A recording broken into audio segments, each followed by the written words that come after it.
சிக்ஸ்த்தில் third டேர்மில் உள்ளாட்சி அமைப்பும் ஊரகமும் நகர்ப்புறமும் அப்படிங்கிற லெசனை தான் நம்ம இப்போ வந்து பார்க்க போகிறோம். ஊரக மற்றும் நகர்ப்புற உள்ளாட்சி அமைப்புகளின் பணிகளை அறிதல், கிராம சபை பற்றியும் கிராம கூட்டத்தின் நோக்கம் பற்றியும் அறிந்து கொள்ளுதல், பஞ்சாயத்து ராஜ் சட்டத்தின் சிறப்பியல்புகளை புரிந்து கொள்ளுதல், உள்ளாட்சியில் பெண்களின் பங்களிப்பை அறிதல், உள்ளாட்சி தேர்தலை பற்றி அறிந்து அடுத்து வரும் தேர்தலை உற்றுநோக்கல். நந்தினி 6ஆம் வகுப்பு படிப்பவள். அவள் வீட்டில் ஒரு வழக்கம் இருந்தது. தினமும் நாளிதழில் வரும் செய்திகளை அவள் சத்தம் போட்டு வாசித்து காட்ட வேண்டும். அவளது அப்பா நம்புராஜனும் அம்மா மணிமேகலையும் அமர்ந்து கேட்பார்கள். இவள் ஏதாவது சந்தேகம் கேட்டால் அதற்கு விளக்கம் கொடுப்பார்கள். சில சமயம் அக்கம் பக்கத்து வீட்டு சிறுவர்களும் சேர்ந்து கொள்வார்கள். நாளிதழில் வரும் செய்தியை ஆளுக்கொன்றாய் பிரித்து கொண்டு படிப்பார்கள். அன்றும் அப்படித்தான். சனிக்கிழமை ஆதலால் ஜான்சன், மாறன், அன்வர் என எல்லோரும் நந்தினியின் வீட்டில் குழுமிவிட்டனர். நந்தினி முதலில் நாளிதழ் வாசித்து ஒரு செய்தியை வாசித்தாள். ஆவடி மாநகராட்சியாக அறிவிக்கப்பட்ட உள்ளது. அடுத்த செய்தியின் தலைப்பை படிக்கும் முன்னரே அவளுக்கு சந்தேகம் வந்தது. அப்பா, மாநகராட்சினா என்னப்பா? 10 லட்சத்துக்கும் மேற்பட்ட மக்கள் தொகையும் அதிக வருவாயும் இருக்கிற ஊர்களை மாநகராட்சியாக தமிழ்நாடு அரசு அறிவிக்கும். இப்படித்தான் இப்போ இந்த பட்டியல்ல ஆவடியும் சேர்ந்துள்ளது என்றார் நந்தினியின் அப்பா நம்புராஜன். அப்படின்னா இங்கே ஏற்கனவே வேறு மாநகராட்சிகள் இருக்கின்றதா? மாநகராட்சினா என்னது? 10 லட்சத்துக்கும் மேற்பட்ட மக்கள் தொகை, அதிக வருவாய். 10 லட்சத்துக்கும் மேற்பட்ட மக்கள் தொகை, அதிக வருவாய். ஆமாம், ஏற்கனவே 21 மாநகராட்சிகள் தமிழ்நாட்டில் இருக்கின்றன. தற்பொழுது இந்த பட்டியலில் ஆவடியும் சேர்ந்துள்ளது என்றார் நம்புராஜன்.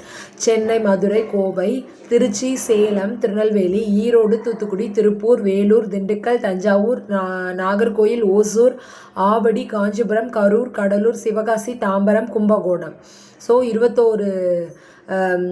மாநகராட்சிகள் இருக்குது. மாநகராட்சி அப்படின்னா 10 லட்சத்துக்கும் மேற்பட்ட மக்கள் தொகை கொண்டதான் மாநகராட்சி.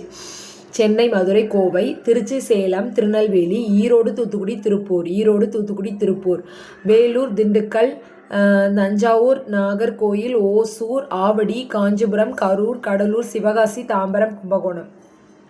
சென்னை, மதுரை, கோவை, திருச்சி, சேலம், திருநெல்வேலி, ஈரோடு, தூத்துக்குடி, திருப்பூர், வேலூர், திண்டுக்கல், தஞ்சாவூர், நாகர்கோயில், ஓசூர், ஆவடி, காஞ்சிபுரம், கரூர், கடலூர், சிவகாசி, தாம்பரம், கும்பகோணம். இது எல்லாமே என்னதுன்னா நம்ம வந்து மாநகராட்சி அப்படின்னு சொல்கிறோம். மாநகராட்சினா என்னதுன்னா 10 லட்சத்துக்கும் மேற்பட்ட மக்கள் தொகை இருக்கிற இடம் தான் வந்து மாநகராட்சி அப்படின்னு சொல்லி சொல்கிறோம். ஃபஸ்ட்டு 1688 உருவாக்கப்பட்ட சென்னை மாநகராட்சி தான் இந்தியாவில் மிக பழமையான உள்ளாட்சி அமைப்பாகும் அப்படின்னு சொல்லிட்டாங்க. 1688 முதல்ல உருவாக்கப்பட்ட மாநகராட்சி என்னதுன்னா சென்னை மாநகராட்சி. அதான் இருக்கிறதுலே வந்து இப்போதைக்கு தமிழ்நாட்டில் இருக்கக்கூடிய 21 மாநகராட்சிகள் என்னலான்னு பார்த்தோம்னா, ஃபஸ்ட்டு கன்னியாகுமரிக்கு பதிலாக நாகர்கோயில், திருநெல்வேலி, அப்புறம் தூத்துக்குடி, அப்புறம் சிவகாசி, மதுரை, திண்டுக்கல், மேலே போனோம் அப்படின்னா கரூர், திருச்சிராப்பள்ளி, தஞ்சாவூர், கும்பகோணமும் தஞ்சாவூரும் பக்கத்தில் இருக்குது. இந்த பக்கம் வந்து திருப்பூர், கோயம்புத்தூர், ஈரோடு நியரஸ்ட். மேலே சேலம், கடலூர், மேலே வந்து ஓசூர், வேலூர், காஞ்சிபுரம், தாம்பரம், சென்னை, ஆவடி.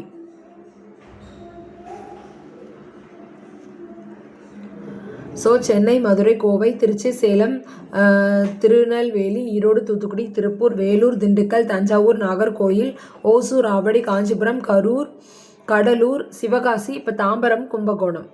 ஸோ கீழேருந்து பார்த்தோம் அப்படின்னா நாகர்கோயில், திருநெல்வேலி, தூத்துக்குடி, சிவகாசி, மதுரை, திண்டுக்கல். மேலே மிடில் பார்த்தோம் அப்படின்னா கரூர், திருச்சிராப்பள்ளி, தஞ்சாவூர், கும்பகோணம். இந்த பக்கம் பார்த்தோம் அப்படின்னா திருப்பூர், கோயம்புத்தூர், ஈரோடு. மேலே பார்த்தோம்னா சேலம், கடலூர், ஓசூர், வேலூர், காஞ்சிபுரம், தாம்பரம், சென்னை, ஆவடி. இது எல்லாமே சென்னை நியரஸ்ட். காஞ்சிபுரம், தாம்பரம், சென்னை, ஆவடி. ஸோ இங்கே எல்லாமே 10 லட்சம் மக்கள் வந்து வாழ்கிறாங்க. காஞ்சிபுரம் 10 லட்சம், தாம்பரத்தில் 10 லட்சம், சென்னையில் 10 லட்சம், ஆவடியில் 10 லட்சம். இங்கே மட்டுமே 40 லட்சம் ஆச்சு. ஸோ மீதி இடங்களில் மொத்தமாக வந்து தமிழ்நாட்டில் இப்போ வந்து எத்தனை 21 மாநகராட்சிகள் வந்து இருக்குது. 1688 உருவாக்கப்பட்ட சென்னை மாநகராட்சி தான் இந்தியாவின் மிக பழமையான உள்ளாட்சி அமைப்பாக இருக்குது. 1688 உருவாக்கப்பட்ட சென்னை மாநகராட்சி தான் இந்தியாவின் மிக பழமையான உள்ளாட்சி அமைப்பாக இருக்குது. 1688 உருவாக்கப்பட்ட சென்னை மாநகராட்சி தான் இந்தியாவில் இருக்கிறதுலே மிக அப்போ நம்ம ஊர் என்று கேட்டான் மாறன். நம்ம ஊர் ஊராட்சியில் வரும்டா. ஊராட்சினா தமிழ்நாட்டில் கிராமமும் இருக்குது நகரமும் இருக்குது இல்லையா? ஆமாப்பா, கிராமங்களின் தேவைகளும் நகரங்களின் தேவைகளும் மாறுபடும் அல்லவா? அப்படி இருக்கும் பகுதிகளில் மக்களின் தேவைகளை சரியாக பூர்த்தி செய்வதற்காக சில அமைப்புகளை நமது அரசியலமைப்பு உருவாக்கி இருக்கிறது. அதன்படி நகர்ப்புறத்தை மாநகராட்சி, நகராட்சி, பேரூராட்சி என்றும், கிராமப்புறத்தை ஊராட்சி, ஊராட்சி ஒன்றிய, மாவட்ட ஊராட்சி என்றும் பிரித்து வச்சிருக்காங்க. இவை உள்ளாட்சி அமைப்புகள் என்று அழைக்கப்படுகின்றன. அதான் நகர்ப்புறத்தை வந்து பேரூராட்சி, நகராட்சி, மாநகராட்சின்னு சொல்கிறோம். கிராமப்புறத்தை வந்து ஊராட்சி, ஊராட்சி ஒன்றியம், மாவட்ட ஊராட்சி அப்படின்னு சொல்கிறோம். இவை உள்ளாட்சி அமைப்புகள் என்று அழைக்கப்படுகின்றன. இவை உள்ளாட்சி அமைப்புகள் என்று அழைக்கப்படுகின்றன. ஓ, இவ்வளவு இருக்கா? ஆமாம் இருக்கு, சொல்கிறேன் கேட்டுக்கங்க.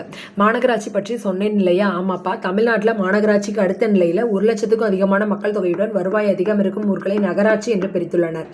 தமிழ்நாட்டில் வந்து மாநகராட்சிக்கு அடுத்தபடியாக 1,00,000 மக்களுக்கும் அதிகமான மக்கள் தொகையுடன் வருவாய் அதிகம் இருக்கும் ஊர்களை வந்து நகராட்சி என்று பிரித்துள்ளனர். தமிழ்நாட்டில் மாநகராட்சிக்கு அடுத்தபடியாக வந்து 1,00,000க்கும் அதிகமான மக்கள் தொகையுடன் வருவாய் அதிகம் இருக்கும் ஊர்களை நகராட்சி என்று பிரித்துள்ளனர். ஸோ மாநகராட்சிக்கு கீழ்நிலையில் இருக்குது. மாநகராட்சியில் வந்து 10 லட்சம் பீப்புள் இருப்பாங்க. ஸோ 10 லட்சம் பீப்புளுக்கு கீழே இங்கே 1,00,000க்கும் அதிகமான மக்கள் தொகை இருக்குது அப்படின்னா அது வந்து நகராட்சி அப்படின்னு சொல்கிறோம். தமிழ்நாட்டில் முதல் உருவாக்கப்பட்ட நகராட்சி வாலாஜாபேட்டை நகராட்சி ஆகும். தமிழ்நாட்டில் முதல் உருவாக்கப்பட்ட நகராட்சி வாலாஜாபேட்டை நகராட்சி ஆகும். அப்புறமாமா பேரூர் ஆட்சின்னு என்னமோ சொன்னீங்களே, அது பேரூர் ஆட்சி இல்லை, பேரூராட்சி. அப்படின்னா நகரத்திற்கும் கிராமத்துக்கும் இடைப்பட்ட ஊர், சுமார் 10,000 பேர் வாழக்கூடிய ஊராக இருந்தால் அதுதான் பேரூராட்சி. இதில் ஒரு சிறப்பு இருக்குது. என்னன்னா, யாராச்சும் சொல்லுங்க பார்ப்போம் என்றார் நம்புராஜன். எல்லோரின் முகத்தையும் பார்த்தார். அவர்களும் அவரையே பார்த்து கொண்டிருந்தனர். யாருக்கும் அக்கேள்விக்கான பதில் தெரியவில்லை. சரி, நானே சொல்கிறேன். இந்தியாவிலேயே முதல் முறையாக பேரூராட்சி என்ற உள்ளாட்சி அமைப்பு தமிழ்நாட்டில் தான் ஏற்படுத்தப்பட்டிருக்கு. ஆஹா என்றனர் எல்லோரும். மாநகராட்சிக்கு இந்திய ஆட்சிப்பணி அதிகாரி ஒருவர் ஆணையராக இருப்பார். அதாவது மாநகராட்சிக்கு இந்திய ஆட்சிப்பணி அதிகாரி ஒருவர் ஆணையராக இருப்பார். மாநகராட்சி ஆணையர். நகராட்சிக்கு ஒரு அதிகாரிகள், அரசு அதிகாரிகள் நகராட்சி ஆணையர்களாக நியமிக்கப்படுவார்கள். பேரூராட்சியின் நிர்வாக அலுவலர், செயல் அலுவலர், இஓ ஆவார். மாநகராட்சிக்கு இந்திய ஆட்சிப்பணி அதிகாரி ஒருவர் ஆணையராக நியமிக்கப்படுவார். மாநகராட்சி ஆணையர். நகராட்சிக்கு அரசு அதிகாரிகள் நகராட்சி ஆணையர்களாக நியமிக்கப்படுவார்கள். பேரூராட்சியின் நிர்வாக அலுவலர், செயல் அலுவலர், இஓ ஆவார். ஊராட்சி ஒன்றியம்னு சொன்னீங்களே அப்படின்னா கிராமங்களில் செயல்படும் உள்ளாட்சி அமைப்புகள் கிராம ஊராட்சி ஆகும். கிராம ஊராட்சி மக்களுக்கும் அரசுக்கும் இடையே இணைப்பு பாலமாக செயல்படுகிறது. கிராமங்கள் மக்கள் தொகைக்கு ஏற்ப பல பகுதிகளாக கிராமங்களில் செயல்படக்கூடிய உள்ளாட்சி அமைப்புகளை கிராம ஊராட்சின்னு சொல்கிறோம். கிராம ஊராட்சி மக்களுக்கும் அரசுக்கும் இடையே இணைப்பு பாலமாக செயல்படுகின்றது. கிராமங்கள் மக்கள் தொகைக்கு ஏற்ப பல பகுதிகளாக பிரிக்கப்பட்டுள்ளது. அமைப்பு கிராம ஊராட்சி ஆகும். கிராம ஊராட்சி மக்களுக்கும் அரசுக்கும் இடையே இணைப்பு பாலமாக செயல்படுகிறது. கிராமங்களில் மக்கள் தொகைக்கு ஏற்ப பல பகுதிகளாக வார்டுகளாக பிரித்து வச்சுறாங்க. கிராம ஊராட்சி வந்து மக்களுக்கும் அரசுக்கும் இடையே இணைப்பு பாலமாக செயல்படுகின்றது. இதன் பிரதிநிதிகள் மக்களால் தேர்ந்தெடுக்கப்படுகின்றனர். தேர்ந்தெடுக்கப்படும் பிரதிநிதிகள் ஊராட்சி மன்ற தலைவர், பகுதி உறுப்பினர்கள், ஊராட்சி ஒன்றிய உறுப்பினர், மாவட்ட ஊராட்சி குழு உறுப்பினர். ஃபஸ்ட்டு ஊராட்சி மன்ற தலைவர், பகுதி உறுப்பினர்கள், அதுக்கப்புறம் மாவட்ட ஒன்றிய உறுப்பினர்னா கவுன்சிலர், மாவட்ட ஊராட்சிக்குழு உறுப்பினர், ஊராட்சி ஒன்றியம். பல கிராம ஊராட்சிகள் ஒன்றிணைந்து ஊராட்சி ஒன்றியம் என்று அழைக்கப்படுகிறது. ஒவ்வொரு ஊராட்சியிலும் ஊராட்சி ஒன்றிய உறுப்பினர்கள், கவுன்சிலர்கள் ஒருவர் தேர்ந்தெடுக்கப்படுகிறார் அல்லவா? கவுன்சிலர் தங்களில் ஒருவரை ஊராட்சி ஒன்றிய தலைவராக தேர்ந்தெடுப்பார். துணைத் தலைவரும் தேர்ந்தெடுக்கப்படுகிறார். வட்டார வளர்ச்சி அலுவலர், BDO இதன் நிர்வாக அலுவலர் ஆவார். ஊராட்சி ஒன்றிய அளவில் பணிகள் மேற்கொள்ளப்படுகின்றன. அதாவது என்ன சொல்லியிருக்காங்கன்னா, ஊராட்சி ஒன்றியம்னா என்னதுன்னா, பல கிராம ஊராட்சிகள் ஒன்றிணைந்து ஊராட்சி ஒன்றியம் அமைக்கப்படுகிறது. ஒவ்வொரு ஊராட்சியிலும் ஊராட்சி ஒன்றிய உறுப்பினர், கவுன்சிலர் இருப்பாங்க இல்லையா, அந்த ஊராட்சி ஒன்றிய உறுப்பினர் வந்து ஒருவர் தேர்ந்தெடுக்கப்படுகிறார். அவங்களில் ஒருத்தர் வந்து தேர்ந்தெடுக்கப்படுகிறார். கவுன்சிலர்கள் தங்களில் ஒருவரை ஊராட்சி ஒன்றிய தலைவராக தேர்ந்தெடுப்பர். துணைத் தலைவரும் தேர்ந்தெடுக்கப்படுகிறார். வட்டார வளர்ச்சி அலுவலர், BDO இதன் நிர்வாக அலுவலர் ஆவார். ஊராட்சி ஒன்றிய அளவில் பணிகள் மேற்கொள்ளப்படுகின்றன. நீலகிரி மற்றும் பெரம்பலூர் மாவட்டங்களில் ஒவ்வொன்றிலும் 4 ஊராட்சி ஒன்றியங்கள் தான் உள்ளன. மாவட்ட ஊராட்சி. ஒவ்வொரு மாவட்டத்திலும் ஒரு மாவட்ட ஊராட்சி அமைக்கப்பட்டுள்ளது. 50,000 மக்கள் தொகை என்ற அடிப்படையில் மாவட்டம் பல பகுதிகளாக பிரிக்கப்படுகின்றது. பகுதி உறுப்பினர்களை கிராம ஊராட்சி மக்கள் தேர்தல் மூலம் தேர்ந்தெடுக்கின்றனர். மாவட்ட ஊராட்சி குழு உறுப்பினர்கள் தங்களுள் ஒருவரை மாவட்ட ஊராட்சி குழு தலைவராக தேர்ந்தெடுக்கின்றனர். ஊராட்சி மற்றும் ஊராட்சி ஒன்றியங்களின் வளர்ச்சி திட்டங்களை கண்காணிக்கவும் மேற்பார்வையிடவும் செய்கின்றனர். ஃபர்ஸ்ட் என்ன சொல்லியிருக்காங்கன்னா, ஃபர்ஸ்ட் வந்து ஊராட்சி பற்றி சொல்லியிருக்காங்க. அதாவது ஃபர்ஸ்ட் நம்ம மாநகராட்சி பார்த்தோம், 10 லட்சம் உறுப்பினர்கள், சரியா? அதுக்கப்புறம் நகராட்சி பார்த்தோம், நகராட்சி 1 லட்சத்துக்கும் மேற்பட்ட உறுப்பினர்கள், 10,000 பேர் இருந்தாங்கன்னா அதான் பேரூராட்சி அப்படின்னு சொல்கிறோம். இப்போ கிராமத்தில் என்னெல்லாம் சொல்வோம்? ஃபர்ஸ்ட் ஊராட்சி. இப்போ என்னென்ன ஆணையர்னு சொல்லியிருக்காங்க. மாநகராட்சிக்கு இந்திய ஆட்சிப்பணி அதிகாரி ஒருவர் ஆணையராக இருப்பார், மாநகராட்சி ஆணையர். நகராட்சிக்கு ஒரு அரசு அதிகாரி நகராட்சி ஆணையராக இருப்பார். பேரூராட்சிக்கு ஒரு நிர்வாக அலுவலர் மட்டும்தான் இருப்பார், அவரை வந்து செயல் அலுவலர் இஓ அப்படின்னு சொல்லி சொல்கிறோம். இவரை இஓ, கிராமத்தில் இருக்கவங்கள பிடிஓன்னு சொல்கிறோம். அதுக்கப்புறம் ஊராட்சி ஒன்றியம்னு சொல்கிறோம்ல, அதெல்லாம் கிராமம். ஸோ கிராமங்களில் செயல்படுற உள்ளாட்சி அமைப்புகளை தான் கிராம ஊராட்சி அப்படின்னு சொல்கிறோம். இந்த கிராம ஊராட்சி வந்து மக்களுக்கும் அரசுக்கும் இடையே ஒரு இணைப்பு பாலமாக செயல்படுது. கிராமங்கள் மக்கள் தொகைக்கு ஏற்ப பல பகுதிகளாக வார்டாக பிரிக்கப்படுது. இதன் பிரதிநிதிகள் வந்து மக்களால் தேர்ந்தெடுக்கப்படுகின்றன. தேர்ந்தெடுக்கப்படும் பிரதிநிதிகள் வந்து ஊராட்சி மன்ற தலைவர், பகுதி உறுப்பினர்கள், ஊராட்சி ஒன்றிய உறுப்பினர்கள், மாவட்ட ஊராட்சி குழு உறுப்பினர்கள். ஃபர்ஸ்ட் வந்து நம்ம ஊர்லேருந்து கவுன்சிலர் தேர்ந்தெடுப்போமா, ஊராட்சி ஒன்றிய உறுப்பினர்கள் அவங்கலேருந்து ஒருத்தரை தேர்ந்தெடுப்பாங்க. அவங்க தான் ஊராட்சி ஒன்றிய தலைவராக இருப்பாங்க. பல கிராம ஊராட்சிகள் ஒன்றிணைந்து ஊராட்சி ஒன்றியம் வந்து அமைக்கப்படுகிறது. ஒவ்வொரு ஊராட்சியிலும் ஊராட்சி ஒன்றிய உறுப்பினர் கவுன்சிலர் ஒருவர் தேர்ந்தெடுக்கப்படுகிறார் அல்லவா? கவுன்சிலர்கள் தங்களில் ஒருவரை ஊராட்சி ஒன்றிய தலைவராக தேர்ந்தெடுப்பர், துணைத் தலைவரும் தேர்ந்தெடுக்கப்படுகிறார். வட்டார வளர்ச்சி அலுவலர் பிடிஓ இந்த நிர்வாக அலுவலர் ஆவார். ஊராட்சி ஒன்றிய அளவில் பணிகள் மேற்கொள்ளப்படுகின்றன. நீலகிரி மற்றும் பெரம்பலூர் மாவட்டங்கள் ஒவ்வொன்றிலும் 4 ஊராட்சி ஒன்றியங்கள் தான் உள்ளன. 4 கிராமம். நீலகிரிலையும் பெரம்பலூர்லையும் 4 கிராமம் மட்டும்தான் இருக்கு. மாவட்ட ஊராட்சி ஒவ்வொரு மாவட்டத்திலும் ஒரு மாவட்ட ஊராட்சி அமைக்கப்பட்டுள்ளது. 50,000 மக்கள் தொகை என்ற அடிப்படையில் மாவட்டம் பல பகுதிகளாக பிரிக்கப்பட்டுகின்றது. பகுதி உறுப்பினர்களை கிராம ஊராட்சி மக்கள் தேர்தல் மூலம் தேர்ந்தெடுக்கின்றனர். மாவட்ட ஊராட்சி குழு உறுப்பினர்கள் தங்களுக்குள் ஒருவரை மாவட்ட ஊராட்சி குழு தலைவராக தேர்ந்தெடுக்கின்றனர். மாவட்ட மற்றும் ஊராட்சி ஒன்றியங்களின் வளர்ச்சி திட்டங்களை கண்காணிக்கவும் மேற்பார்வையிடவும் செய்கின்றனர். உள்ளாட்சி அமைப்புகள் தேர்ந்தெடுக்கப்பட்ட பிரதிநிதிகளால் நிர்வகிக்கப்படுகின்றன. தொகுதிகள் பகுதிகள் என அழைக்கப்படுகின்றன. பகுதி உறுப்பினர்களை மக்கள் நேரடி தேர்தல் மூலம் தேர்ந்தெடுக்கின்றனர்.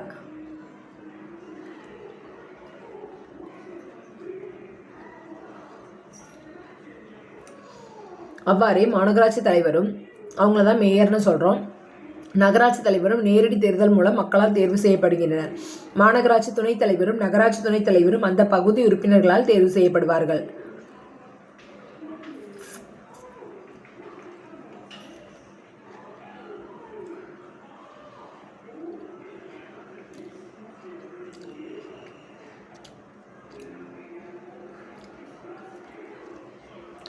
ஸோ கிராம ஊராட்சியிலேருந்து என்ன சொல்கிறாங்க அப்படின்னா,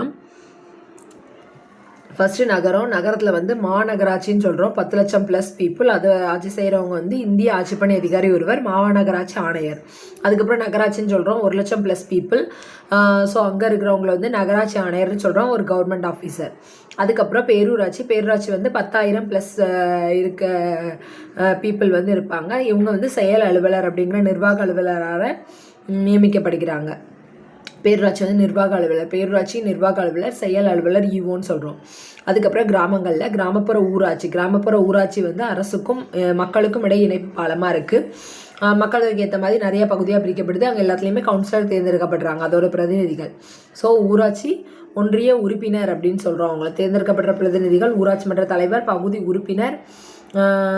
உறுப்பினர்கள், ஊராட்சி ஒன்றிய உறுப்பினர்கள், கவுன்சிலர்கள், மாவட்ட ஊராட்சி குழு உறுப்பினர்கள். ஊராட்சி ஒன்றியம் பல கிராம ஊராட்சிகள் ஒன்றிணைந்து ஊராட்சி ஒன்றியம் அமைக்கப்படுகிறது. ஒவ்வொரு ஊராட்சியிலும் ஊராட்சி ஒன்றிய உறுப்பினர் கவுன்சிலர் ஒருவராக தேர்ந்தெடுக்கப்படுகிறார்.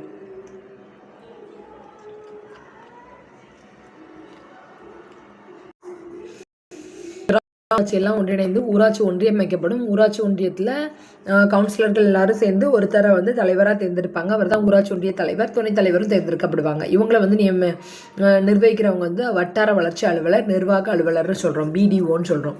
ஊராட்சி ஒன்றிய அளவில் பணிகள் வந்து மேற்கொள்ளப்படும். நீலகிரி பெரம்பலூரில் வந்து 4 ஊராட்சி ஒன்றியங்கள் தான் இருக்குது. அப்புறம் மாவட்ட ஊராட்சின்னு ஒன்று இருக்குது. அங்கே 50,000 மக்கள் தொகை அடிப்படையில் மாவட்டத்தையே நிறைய பகுதிகளாக பிரிச்சிடுறாங்க. பகுதி உறுப்பினர்கள் மூலம் கிராம உள்ளாட்சி மக்கள் தேர்தல் மூலம் தேர்ந்தெடுக்கப்படுகின்றனர். பகுதி உறுப்பினர்களை வந்து கிராம ஊராட்சி மக்கள் தேர்தல் மூலமாக தேர்ந்தெடுக்காங்க.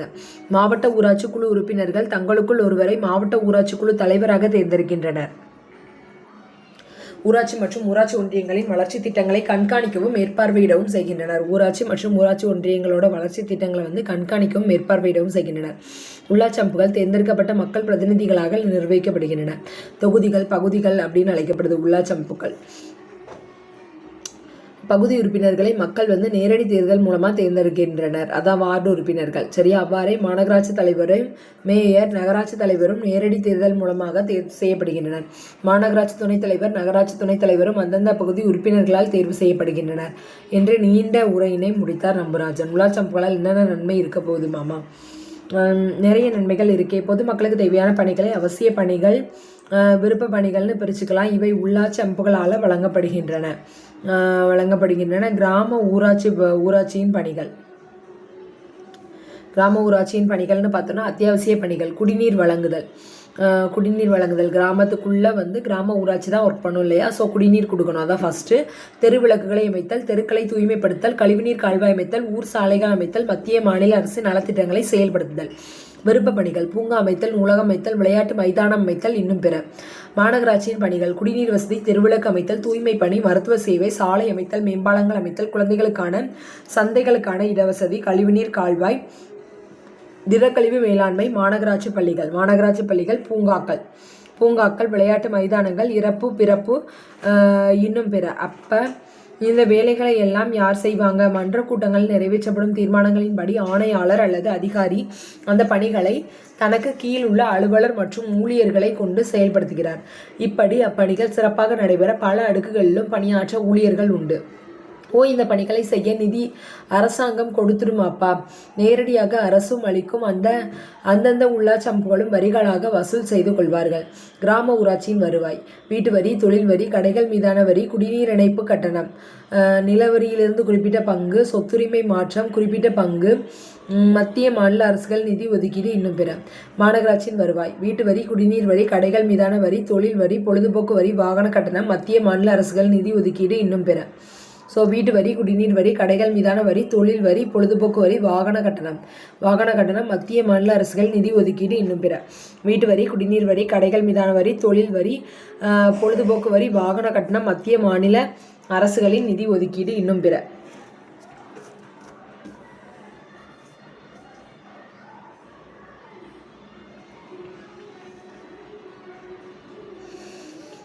சரி, ஊர்மன்ற கூட்டம்னு சொன்னீங்களே, அது எப்படி நடக்கும் மாமா என்று கேட்டான் மாறன். சபை கூட்டம்னா மரத்தடியில் சுற்றி உட்கார்ந்து பேசுவாங்களே, சினிமாவில் பார்த்துருக்கேன் என்றான் ஜான்சன். அப்படி இல்லை, இது வேறு, அது வேறு. ஒவ்வொரு ஊராட்சியிலும் கிராம சபை அமைக்கப்பட்டுள்ளது. இது ஒரு நிரந்தர அமைப்பு. கிராம சபை கூட்டம் சிறிய கிராமங்களிலும் நடைபெறும். கிராம சபையை மக்களாட்சி அமைப்பின் ஆணிவேராகும். ஸோ கிராம சபை தான் மக்களாட்சி அமைப்போட ஆணிவேரா இருக்கு. கிராம சபை கூட்டம் சிறிய கிராமங்களிலும் நடைபெறக்கூடியதா இருக்கு. அதுல 18 வயது நிறைவடைந்த அந்த ஊராட்சி வாக்காளர் பட்டியலில் பெயர் உள்ளவங்க கலந்து கொள்ளலாம். இக்கூட்டம் ஆண்டுக்கு 4 முறை கூடும். மாவட்ட ஆட்சித்தலைவர், வட்டார வளர்ச்சி அலுவலர், BDO, ஊராட்சி மன்ற தலைவர், துணைத் தலைவர் மற்றும் பகுதி வார்டு உறுப்பினர்கள் போன்றோரும் இக்கூட்டத்தில் கலந்து கொள்வாங்க. அப்பொழுது மக்கள் தங்கள் தேவைகளையும் குறைகளையும் நேரடியாக சொல்லலாம். இக்கூட்டம் எந்தெந்த நாட்களில் கூடும்? ஜனவரி 26, மே 1, ஆகஸ்ட் 15, அக்டோபர் 2. ஜனவரி 26, மே 1, ஆகஸ்ட் 15, அக்டோபர் 2. ஜனவரி 26, மே 1, ஆகஸ்ட் 15, அக்டோபர் 2. சம பகலிரவு 4 மார்ச் 22. ஸோ 5 முறை நடைபெறும். இந்நாட்களை தவிர தேவைக்கு ஏற்பவும் அவசர காலங்களிலும் கிராம சபை கூடும். ஃபர்ஸ்ட் ஜனவரி 26, ஆகஸ்ட் 15 எல்லாத்துக்கும் தெரியும். அக்டோபர் 2, மே 1. உள்ளாட்சி அமைப்புகளின் அதிகாரங்களை பரவலாக்குவது என்ற நோக்கத்திற்காக பஞ்சாயத்து ராஜ் சட்டம் 1992ஆம் ஆண்டு ஏப்ரல் 24 கொண்டுவரப்பட்டது. இப்படியான ஒரு அமைப்பு வேண்டும் என்பதற்கு இந்த பெயர் வைத்தவர் நம்ம மகாத்மா காந்தி. எப்படியான, அதாவது பஞ்சாயத்து ராஜ் அப்படிங்கிற அந்த ஒரு அமைப்பு வேணும் அப்படின்னு சொல்லி அதுக்கு பெயர் வைத்தவர் யாருன்னா மகாத்மா காந்தி. தேசிய ஊராட்சி தினம் ஏப்ரல் 24 என்று கொண்டாடப்படுகிறது. பஞ்சாயத்து ராஜ் சிறப்பம்சம்: கிராம சபை அமைத்தல், 3 அடுக்கு ஊராட்சிகளை அமைத்தல், இட ஒதுக்கீடு, பதவிக்காலம், பஞ்சாயத்து தேர்தல், நிதிக்குழு இது எல்லாமே அவங்களோட பிரச்சனை. ஸோ கிராம சபை அமைக்கணும், 3 அடுக்கு ஊராட்சி முறை அமைத்தல், இட ஒதுக்கீடு மற்றும் பஞ்சாயத்து தேர்தல், பதவிக்காலம், நிதிக்குழு, கணக்கு மற்றும் தணிக்கை, இன்னும் பிற.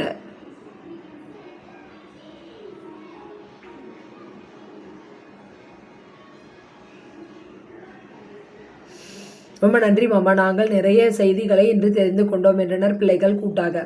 இன்னைக்கு உங்களுக்கு இதை பற்றி சொல்ல முடிந்ததுக்கு எனக்கும் ரொம்ப சந்தோஷமா இருக்கு. சரி, நாளிதழ் வாசிச்சது போதும், விளையாட போங்க என்று எல்லோரையும் அனுப்பி வைத்தார் நம்புராஜன். ஹே என்று கத்தியவாறு அவர்கள் ஓடினார்கள். சிறப்பாக செயல்படும் ஊராட்சி அமைப்புகளுக்கு மத்திய அரசு விருதுகளை வழங்குகிறது. உன் ஊராட்சி அமைப்பு ஏதேனும் விருதுகளை பெற்றுள்ளதா என கேட்டறிக. உள்ளாட்சியில் பெண்களின் பங்கு. அனைத்து உள்ளாட்சி அமைப்புகளிலும் பெண்கள் பங்கேற்கும் வழியில் 33%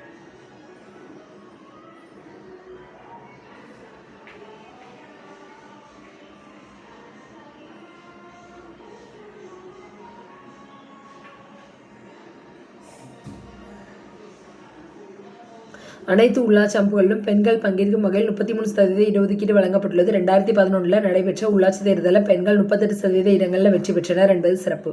2016 ஆண்டு தமிழக அரசு பெண்களுக்கு உள்ளாட்சியில் 50% இடஒதுக்கீடு வழங்க சட்ட திருத்தம் செய்துள்ளது. ஸோ அனைத்து உள்ளாட்சி அமைப்புகளிலும் 33% இடஒதுக்கீடு, 2011 38% இடஒதுக்கீடு, 2016 ஆண்டு தமிழக அரசு 50% இடஒதுக்கீடை அப்ளை செஞ்சிருக்கு.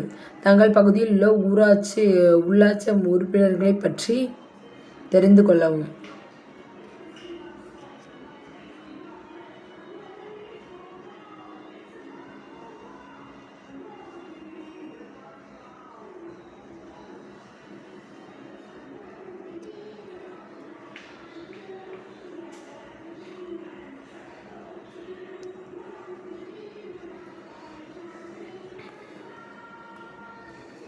உள்ளாட்சி தேர்தல் என்ன சொல்லியிருக்காங்கன்னா, உள்ளாட்சி பிரதிநிதிகளின் பதவி காலம் 5 ஆண்டுகள். இதற்கான தேர்தல் 5 ஆண்டுகளுக்கு ஒரு முறை நடைபெறுகிறது. மாநில தேர்தல் ஆணையம் இதற்கான தேர்தலை நடத்துகிறது.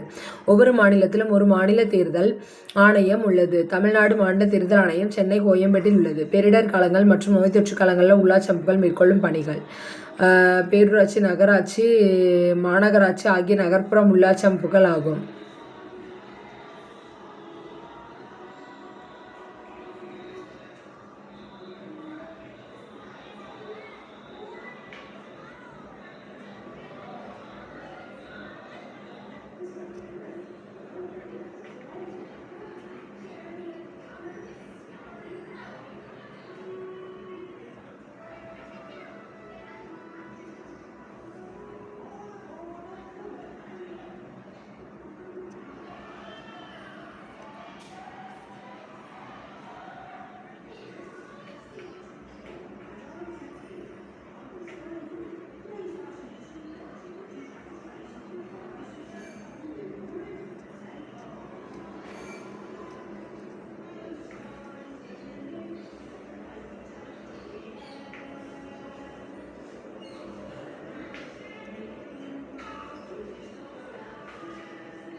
மாநகராட்சி 21, நகராட்சி 138, பேரூராட்சி 490, மாவட்ட ஊராட்சிகள் 36, ஊராட்சி ஒன்றியங்கள் 388, கிராம ஊராட்சிகள் 12,525.